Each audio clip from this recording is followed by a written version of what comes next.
the New Hampshire State House, has passed a bill that would require the United States Congress to declare war before deploying the New Hampshire National Guard.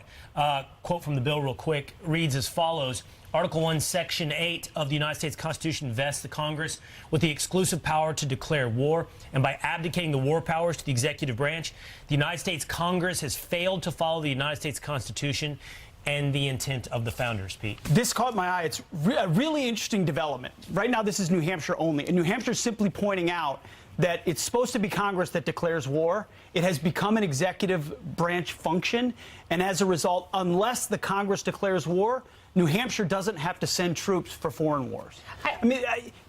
To me, it makes a lot of sense. I spent most of my career as a National Guardsman, deployed multiple times with the National Guard to foreign wars. We got used to the idea that state National Guard are part of expeditionary forces, which is not traditionally the use of a National Guard.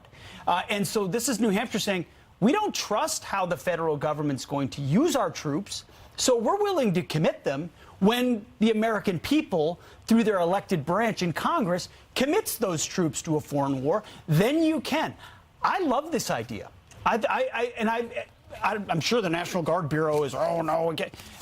I love states exerting their influence through a system of federalism, and the idea of protecting the prerogative of why are we sending some young guy from New Hampshire to the eastern province of Afghanistan when you have a northern border problem or floods that happen in New Hampshire and they're not there to be able to provide support for that.